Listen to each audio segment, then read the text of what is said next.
불타는 트롯맨이 연일 자체 최고 시청률을 경신하며 인기몰이 중입니다. 이런 인기를 증명하듯 불타는 트롯맨 방송 후에는 각종 포털 사이트에서 관련 기사들이 쏟아지며 화려한 무대를 선보인 참가자들에 대한 관심도 높아지고 있습니다. 그중에서도 심사위원과 국민투표에서 1위를 차지하며 강력한 우승 후보로 꼽히고 있는 참가자 황영웅에 대한 시청자들의 주목도가 높아지고 있습니다. 황영웅은 특유의 순수해 보이는 외모와 탁월한 노래 실력으로 다수 시청자들의 기대를 한몸에 받고 있는데요. 그런데 최근 온라인을 중심으로 황영웅과 관련된 여러 충격적인 폭로가 나오면서 논란이 일고 있습니다. 불타는 트롯맨은 결승전을 앞두고 시청률이 불타오르고 있습니다. 미스트롯, 미스터트롯으로 트롯 신드롬을 불러왔던 서혜진 사단이 내놓은 불타는 트롯맨이 다시 한번 흥행을 이어가며 신드롬을 일으킬 수 있을지 이목이 쏠리고 있는데요. 그중에서 가장 핵심이 되는 인물이 바로 황영웅입니다. 지난 준결승전 2라운드 개인전에서 황영웅은 군더더기 없는 무대를 완성했습니다. 이에 황영웅의 무대는 연예인 대표단 점수 390점 만점에 가까운 384점을 기록했고, 이는 다른 지원자들을 통틀어 최고 점수였습니다. 아울러 국민 응원 투표 점수까지 황영웅은 압도적 1위를 차지했습니다. 하지만 황영웅은 그 인기 때문인지 초반부터 논란을 일으켰습니다. 먼저 이름이 똑같아 제2의 이명웅으로 단번에 화제에 오르지만 그 이름 때문에 이명웅을 따라하는 것이 아니냐는 의혹이 제기되는데요. 이름뿐만 아니라 이명웅의 의상, 창법 등 모든 부분을 비슷하게 따라하는 듯하다는 비난이 쏟아졌습니다. 그러나 밝혀진 사실에 따르면 이름은 본명이 맞으며 의상이나 창법 등도 좁은 틀로 접게다 보니 비슷할 수 있다라는 반박으로 수그러드는 듯했죠. 하지만 이내 다시 논란에 휩싸이게 됩니다. 사실 불타는 트롯맨은 함께 시작한 미스터트로트에 비해 논란이 없는 상태였습니다. 그런 와중에 황영웅이 심사위원 조항조와 같은 소속사라는 의혹이 제기되며 또 한 번 논란에 서게 됩니다. 하지만 이에 대해서 더 이상 어떠한 반박도 의견도 내놓지 않고 있습니다. 그러다 보니 자연스레 밀어주기 의혹에도 휩싸이게 되는데요. 투표 1주차부터 단 한 번도 놓치지 않고 황영웅은 1위를 차지했습니다. 결승 진출도 390점 만점에 가까운 384점이라는 최고 점수를 받으며 1위로 진출하게 되죠. 이러한 잘 나가는 황영웅이 보기 싫었던 것일까요? 황영웅을 둘러싸고 심상치 않은 이야기들이 나오기 시작합니다. 그러나 그 이야기들은 단순 질투와 시기에서 나온 이야기가 아니었습니다. 무려 황영웅이 처벌을 받은 사건의 가해자였으며 이제는 그 피해자까지 등장해 황영웅은 대중의 응원받을 자격이 없다라고 이야기하고 있습니다. 대체 황영웅의 과거에는 무슨 일이 있었던 것일까요? 연예부 기자 출신 유명 유튜버가 한 제보 메일을 받으며 사건은 시작됩니다. 그의 말에 따르면 황영웅이 이명웅 베끼기 의혹에 시달리면서도 정장을 고수한 이유가 문신 때문이라는 것이었습니다. 유튜버가 공개한 사진에서 황영웅은 20대 초반의 앳된 얼굴이었습니다. 그런데 그가 상반신과 두 팔뚝에는 문신이 가득했습니다. 일반 패션 문신이 아닌 일명 이레즈미 문신이라고 불리는 화려한 문신이었는데요. 언제 새겼는지 정확히 알 수는 없지만 사진 속보다 더 어린 시절에 새긴 것으로 추정되었습니다. 순수한 이미지를 갖고 있는 지금의 황영웅과는 너무도 다른 모습이었습니다.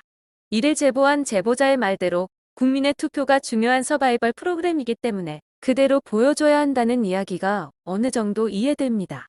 거기다 더 충격적인 이야기는 황영웅이 20대 초반에 상해죄로 처벌을 받았다는 이야기였는데요.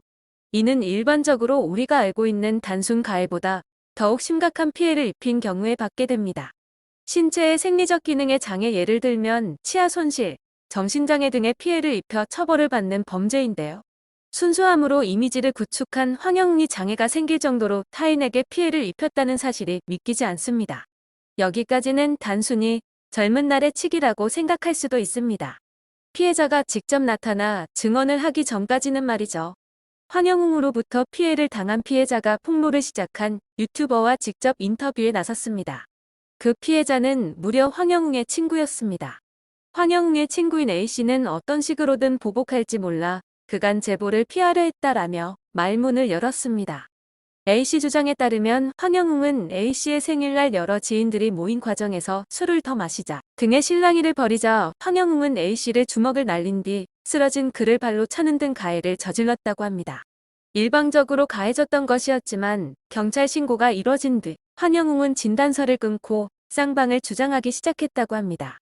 A씨는 일방적으로 했지만 저를 막 고소했어요. 환영웅 모친은 제 친구를 따로 찾아가 진술을 회유하는 식으로 만났어요. 환영웅이 저를 고소한 거는 결국 검찰 송치가 되지 않았습니다. 라고 말했습니다. A씨는 당시 환영웅의 가해로 인해 현재까지 후유증을 앓고 있다고 했습니다. 그는 제 치아가 들어간 상태고 치열이 뒤틀리다 보니 옆에 있던 것도 전부 틀어졌어요. 양치하다 보면 아직도 스트레스를 받아요 라고 말했습니다. 환영웅은 이 사건으로 인해 A씨와 합의를 진행했습니다. A씨는 검찰의 권유로 결국 합의가 진행됐고 치료비 포함해 300만 원의 합의금을 받았어요. 돈은 필요 없었어요 라고 말했습니다. 또 나는 환영웅으로부터 맞은 이유를 모르겠고 그로부터 어떠한 사과도 받지 못했습니다. 환영웅의 모친은 오히려 그냥 넘어가자란 식으로 카카오톡 메시지를 보내왔습니다. 라고 주장했습니다. A씨와 지인들이 이번 제보를 진행한 이유에 대해 제가 아는 환영웅은 이렇게 사람들로부터 응원을 받을 자격이 없다고 생각합니다. 사람들이 이런 사실이 알아야 한다고 생각했습니다. 라고 말했습니다. 과연 이 피해자의 말까지 단순 환영웅을 떨어뜨리기 위해 조작된 것이라고 할 수 있을까요? 그렇다면 환영웅을 1위로 내세우며 승승장구하고 있는 불타는 트롯맨 제작진들 역시 이 시점에서 피해자가 되는 것은 아닐까요? 하지만 여기에 대해서는 좀 더 생각해 볼 필요가 있습니다. 최근 들어 연예계는 학교 가해 등으로 현역 연예인들은 물론 오디션 같은 신인 양성 프로그램에서 과거에 대해 꼼꼼하게 체크합니다. 인기를 끌어 유명해진다고 한들 과거의 잘못으로 무너지는 것은 한순간이기 때문입니다. 불타는 트롯맨의 서혜진 PD는 꼼꼼하기로 소문난 인물입니다. 그런 인물이 과연 황영웅의 과거를 정말 몰랐을까요? 서혜진 PD 역시 속은 것이고 황영웅이 이야기하지 않아 어쩔 수 없었다라고 주장할 수 있습니다. 그러나 그렇게 단순히 넘어가기에는 과거 서혜진 PD의 이력이 걸립니다. 지금껏 서혜진 PD가 기획한 프로그램들은 늘 조작 논란에 휩싸였었습니다. 스타킹, 동상이몽, 아내의 맛, 우리 이혼했어요 등등 꾸준히 조작 논란이 있어왔죠. 그때마다 심지어 과거 논란이 재차 주목받고는 했습니다. 이번 불타는 트롯맨 시작 전에도 노이즈 마케팅 의혹에 휩싸이는데요. 바로 논문 표절로 문매를 맞은 홍진영을 심사위원으로 섭외하면서 큰 논란이 된 것입니다. 이에 일각에서는 황영웅의 경우도 서혜진 PD가 프로그램의 화제를 위해 논란이 될 것을 미리 계산하여 마지막까지 1위로 밀어준 것이라는 주장도 나오고 있습니다. 현재 황영웅의 논란에 대해서 그 누구도 이야기를 하지 않고 있습니다. 황영웅 당사자도 소속사도 프로그램을 책임지는 서혜진 PD도 말이죠. 이 논란은 이렇게 묻히게 되는 것일까요? 이 이야기들이 사실이라면 정말 황영웅이 절실한 다른 참가자들을 뒤로하고 1위를 차지하여 온 국민의 사랑을 받는 것이 옳은 것일까요? 여러분들은 이 상황을 어떻게 보고 계시나요? 언제까지고 침묵을 지킬 수는 없을 것입니다. 사실이 아니라면 더욱 빠르게 입장을 표명하고 사실이라면 더 이상 다른 이들에게도 피해주지 않도록 깔끔하게 물러났으면 하는 바람입니다.